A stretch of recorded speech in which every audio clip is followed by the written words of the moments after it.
Tenga muy buenas tardes en esta reunión pediátrica nuevamente.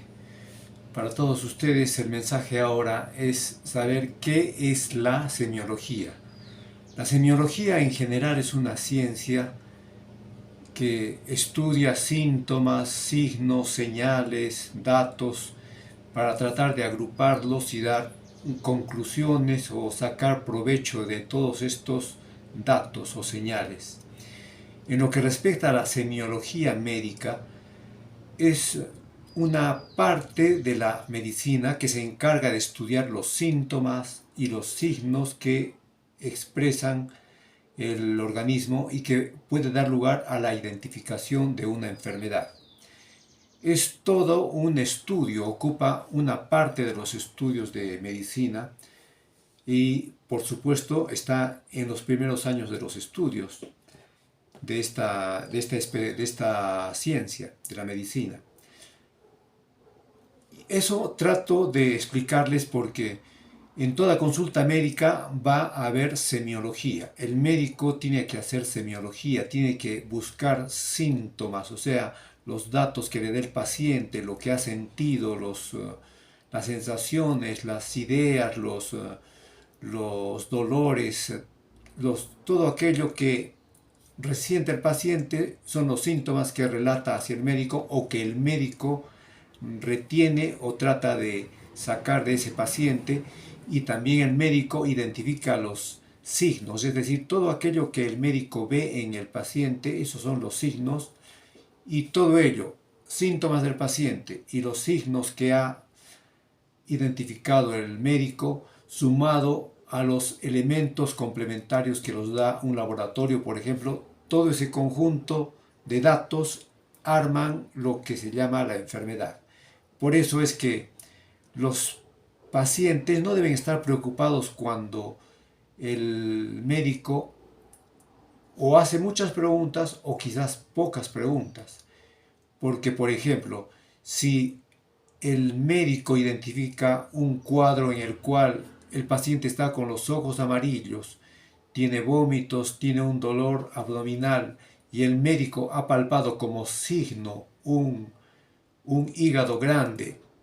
y el paciente también ha contado que sus orinas son oscuras tipo T, ya en la cabeza del médico, con esos pocos síntomas, se ha armado un cuadro de una enfermedad hepática, una hepatitis, por ejemplo. Y entonces todos los otros datos adicionales que pueda dar el paciente, que son importantes, ya el médico prácticamente que los tiene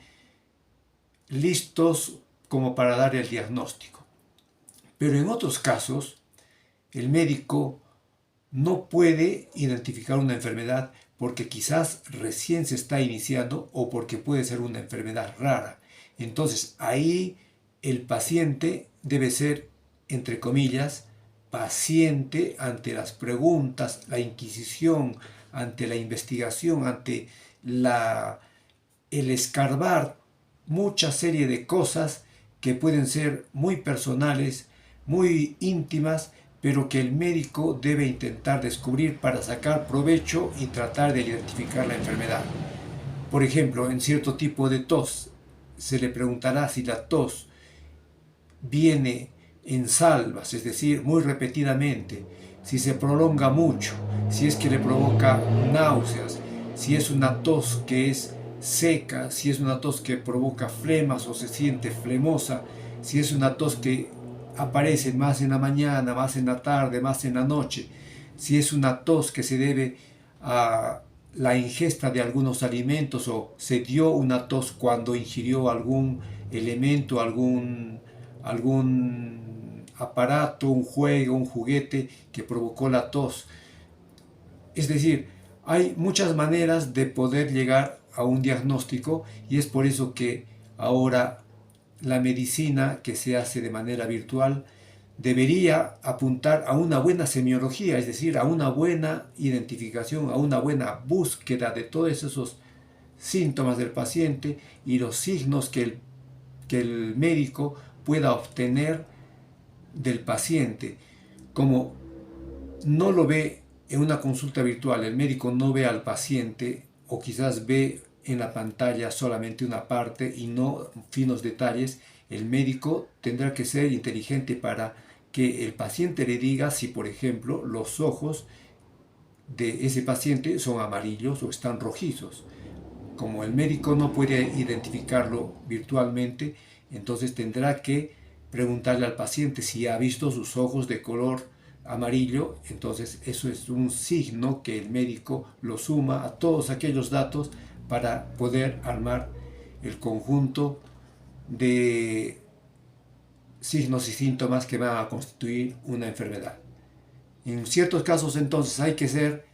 un poco rápido o porque las cosas son muy simples, ya uno sabe el camino que siguen ciertos síntomas o signos, y en otros casos hay que ser muy meticuloso, tomar mucho tiempo, ser exageradamente inquisitivo para que se pueda determinar la enfermedad.